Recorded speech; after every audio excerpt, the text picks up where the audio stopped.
नमस्कार साथियों, वंदे मातरम। मैं राकेश चौहान हरि आदर्श एजुकेशन की तरफ से आपका हार्दिक स्वागत करता हूं। मैं आज आपके लिए लेके आया हूं 12th क्लास की केमिस्ट्री यूनिट फर्स्ट। हम पढ़ेंगे सॉलिड स्टेट यानी ठोस अवस्था। ठोस अवस्था क्या होती है, यानी पहले इन सबको समझने से पहले हमें पता होना चाहिए मैटर क्या होता है, यानी द्रव्य क्या होता है। यानी कोई भी वस्तु जो स्थान घेरती है, जिसका खुद का द्रव्यमान होता है, वह क्या कहलाती है? द्रव्य यानी मैटर। मैटर की वैसे तो 5 स्टेट होती है, 5 अवस्थाएं होती है, ठोस, द्रव, गैस, प्लाज्मा और बोस आइंस्टीन कंडेंसर। लेकिन हमें यहाँ मुख्य रूप से कौन सी अवस्था पढ़नी है? ठोस अवस्था। उनको पढ़ने से पहले हम द्रव्य की सामान्य 3 अवस्था के बारे में नॉर्मल सी जानकारी ले लेते हैं, फिर आगे हम ठोस अवस्था के बारे में पूरा विस्तार से पढ़ेंगे। यानी मैटर क्या होता है? ऐसी वस्तुएं जिनमें द्रव्यमान होता है, जो स्थान घेरती है, उसे क्या कहते हैं? द्रव्य कहते हैं। द्रव्य की मुख्य रूप से 3 अवस्थाएं होती है, ठोस यानी सॉलिड्स, द्रव यानी लिक्विड्स, गैस। ठोस जिनका आकार तथा आयतन, आकृति सब निश्चित होते हैं, उन्हें कहते हैं ठोस। द्रव जिनका आयतन निश्चित होता है लेकिन आकार अनिश्चित होता है। जैसे 1 लीटर की बोतल जिसमें पानी डाला और पानी को हटाकर आपने दूध डाला तो भी क्वांटिटी कितनी रही? 1 लीटर। यानी द्रव को जिस पात्र में डाला जाए वो उसी का आकार ग्रहण कर लेता है। यानी बाल्टी में पानी है, आपको उसी किसी दूसरे पात्र में डाल दिया, पानी की क्वांटिटी वही रहेगी लेकिन आकार चेंज हो जाएगा। यानी स्थिति के अनुसार आकार को क्या कर लेते हैं? परिवर्तित कर लेते हैं। यानी उनका आयतन क्या होता है? निश्चित, लेकिन आकार क्या होता है? अनिश्चित। गैस इनका ना तो आकार निश्चित होता है, ना ही आयतन निश्चित होता है, ना ही इनकी आकृति निश्चित होती है। अब हम पढ़ते हैं ठोस अवस्था क्या होती है। वे पदार्थ जिनका आकार, आयतन तथा आकृति क्या हो? निश्चित हो, ऐसे पदार्थ क्या कहलाते हैं? ठोस पदार्थ। तथा पदार्थ की इस अवस्था को क्या कहते हैं? ठोस अवस्था। यानी जिनका आकार भी निश्चित होगा, आयतन भी निश्चित होगा और उनकी आकृति भी क्या होगी? निश्चित होगी। ऐसे पदार्थ क्या कहलाएंगे? ठोस। जैसे ये मेरे हाथ में है, ये क्या है? एक प्रकार का ठोस पदार्थ है। ठोसों के सामान्य गुण, ये सामान्य परिचय पढ़ लो। जैसे ठोसों में अवयवी कण। अवयवी कण कौन होते हैं? अवयवी कण में आपको मुख्य रूप से याद रखना, परमाणु हो सकते हैं, अणु हो सकते हैं और तीसरा आयन हो सकते हैं। अवयवी कणों में ये तीनों हो सकते हैं। यानी ठोसों में अवयवी कणों के मध्य अंतर आणविक आकर्षण बल। ध्यान देना इधर, ये ठोस की कोई संरचना है।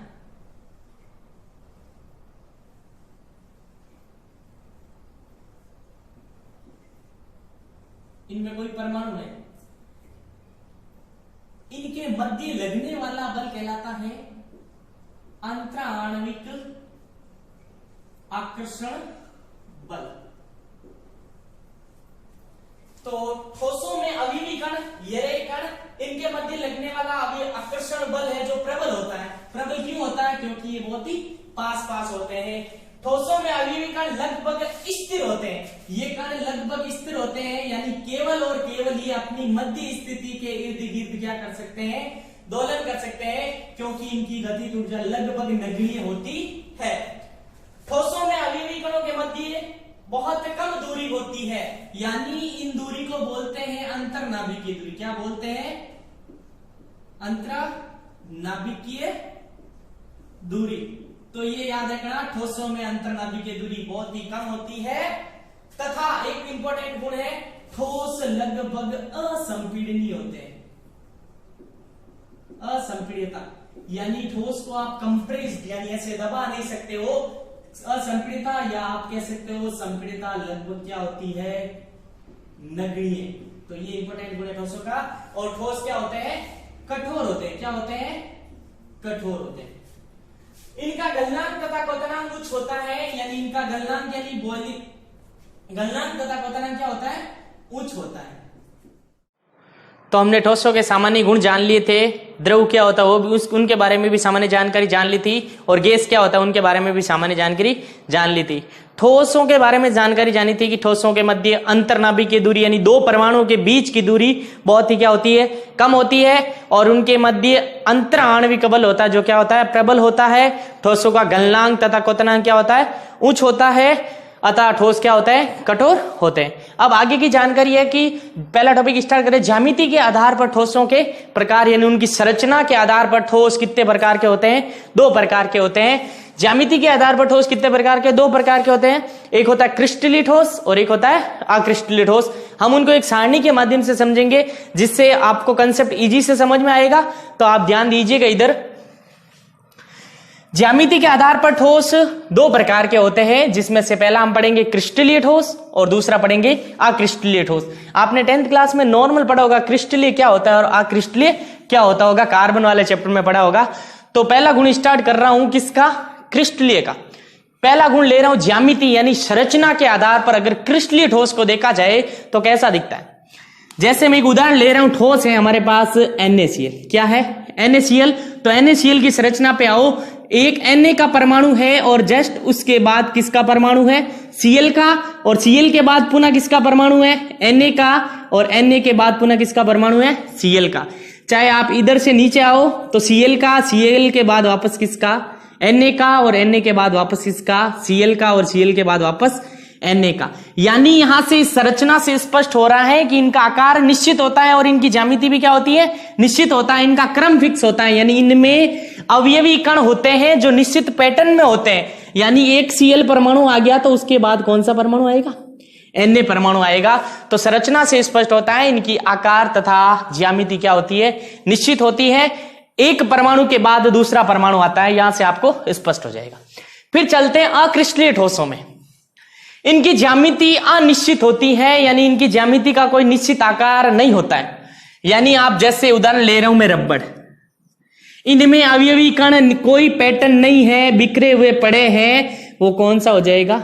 अक्रिस्टलीय ठोस। तो क्रिस्टलीय और अक्रिस्टलीय में पहला अंतर, इनका आकार और ज्यामिति क्या होती है? फिक्स होती है। यानी इनमें अवयवी कण निश्चित पैटर्न में होते हैं और इनमें कोई अवयवी कणों का पैटर्न नहीं है, कोई किधर जा रहा है कोई किधर जा रहा है, वो कौन से हो जाएंगे? अक्रिस्टलीय ठोस। और दूसरा अंतर देख रहे हैं गलनांक तथा क्वथनांक पे।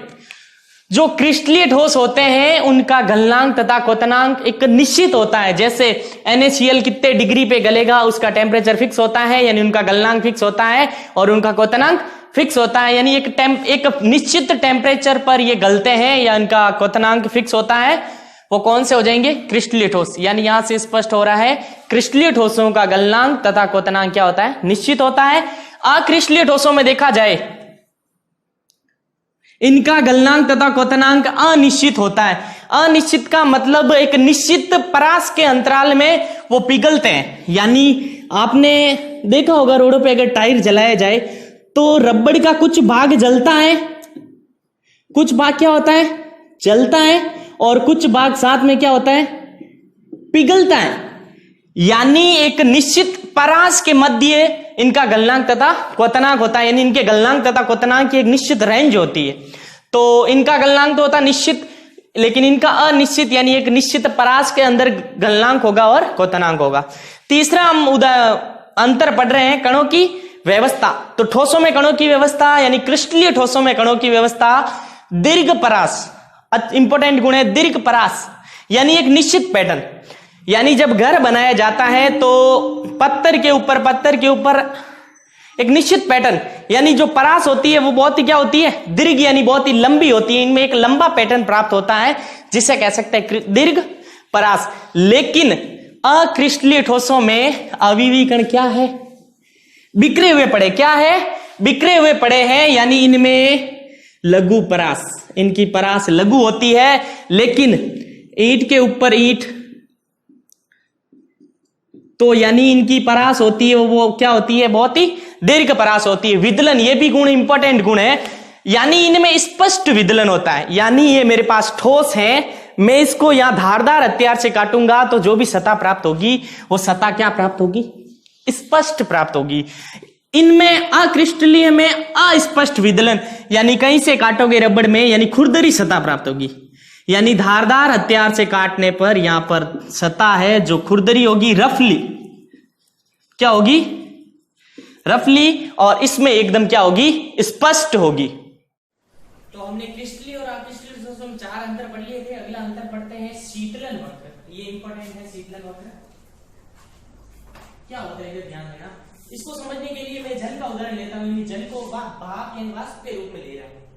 मैं मान लूं जब वो वाष्प थी तो उसका टेम्परेचर मैं मान लूं एक समय 180 डिग्री था और समय के साथ साथ टेम्परेचर समय के साथ साथ धीरे धीरे गिर रहा था, 140 हो गया और एक वक्त आया जब किसका डिग्री हो गया 100 डिग्री। तो समय के साथ साथ टेम्परेचर धीरे धीरे डाउन हो रहा है।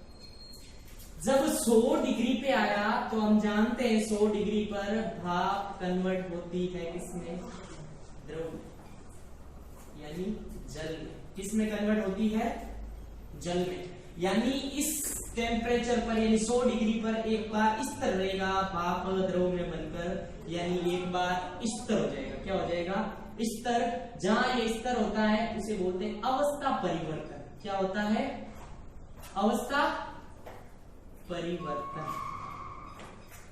फिर समय के साथ साथ धीरे धीरे और टेम्परेचर घटा, एक बार में हो गया 60 डिग्री, फिर हो गया 40 डिग्री, एक वक्त पे हो गया 0 डिग्री।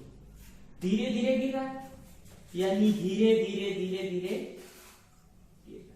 यानी 0 डिग्री पर लिक्विड यानी द्रव किसमें चेंज हो जाएगा, ठोस में। तो उस समय एक अवस्था स्थिर होगी, इसे भी क्या कहेंगे, अवस्था परिवर्तन। क्या कहेंगे, अवस्था परिवर्तन। तो इसमें वक्र होता है, असतत होता है, कंटिन्यूटी नहीं होता है। तो ये इंपॉर्टेंट याद रखना, असतत वक्र कौन से ठोसों में होता है, 1 नंबर का क्वेश्चन। असतत वक्र कोई कंटिन्यूटी नहीं होती है, असतत वक्र किसमें होता है, क्रिस्टलीय ठोसों में। हमने एक भाप का उदाहरण लिया था, 80 डिग्री से जब टेम्परेचर 100 डिग्री पे आया तो समय के साथ साथ ग्राफ में गिरावट, यानी समय के साथ तापमान में गिरावट। और एक समय जब 100 डिग्री आया तो भाप किसमें कन्वर्ट होगी, द्रव में। तो स्थिर रहा, काफी समय तक स्थिर रहा। फिर भाप, फिर टेम्परेचर गिरा 60 से 40, 40 से 0 डिग्री पे आया, फिर धीरे धीरे गिरा। फिर एक बार क्या परिवर्तन हुई, अवस्था परिवर्तन, यानी कन्वर्ट हो रही है द्रव से किसमें हो रहा है, ठोस में। यानी अवस्था क्या हो रही है, पहले था द्रव फिर क्या हो गया ठोस, अवस्था परिवर्तन। इसीलिए इसे अवस्था परिवर्तन कहते हैं। और जब भी ऐसा वक्र प्राप्त हो उसे क्या कहते हैं, असतत वक्र। तो यहां से सीधा स्पष्ट हो रहा है क्रिस्टलीय ठोसों में वक्र होता है जो क्या होता है, असतत। अब बात होती है अक्रिस्टलीय ठोसों की। अक्रिस्टलीय ठोसों में एक निश्चित, अभी पहले पढ़ा था, टेम्परेचर एक निश्चित अंतराल में होता है। क्या होता है, निश्चित अंतराल में, यानी धीरे धीरे गिरता है, उसी अंतराल में बढ़ता है। यानी यह हो जाएगा समय और यह हो जाएगा टेम्परेचर। यानी इनकी एक परास होती है, एक रेंज के अंदर ही घटता है। फिर बात आती है, अगला गुण बढ़ते हैं प्रकृति। प्रकृति मतलब ये तो वास्तविक ठोस होते हैं क्योंकि इनमें अवयव कणों के मध्य बहुत ही कम दूरी होती है। इनका पैटर्न निश्चित होता है, एक दीवार के ईंट के ऊपर एक वास्तविक ठोस होता है। इनमें कोई ये आभासी ठोस, इनमें व्यवस्था निश्चित नहीं होती है, इसीलिए क्या होता है, आभासी ठोस। तो शीतलन वक्र इंपॉर्टेंट है क्रिस्टलीय और अक्रिस्टलीय में। क्रिस्टलीय ठोस में असतत वक्र और इसमें याद रखना सतत वक्र प्राप्त होता है, सतत वक्र। तो एक अंतर इंपॉर्टेंट है, क्रिस्टलीय ठोसों में जो वक्र प्राप्त होता है असतत होता है और अक्रिस्टलीय में जो वक्र प्राप्त होता है वो कौन सा होता है, सतत वक्र प्राप्त होता है। और इसमें अवस्था परिवर्तन होती है। हमने एक भाप का उदाहरण लिया था जो 180 डिग्री टेम्परेचर था, 140, 100 पे क्या परिवर्तन हो रही, अवस्था। तो ये हो जाएगा अवस्था परिवर्तन एक बार, दूसरी बार। तो प्रकृति बड़ी थी ठोस और ये हो जाएगा आभासी। तो हम क्रिस्टलीय और अक्रिस्टलीय ठोस में अगला अंतर पढ़ रहे हैं जो बहुत ही इंपॉर्टेंट है, दैशिकता।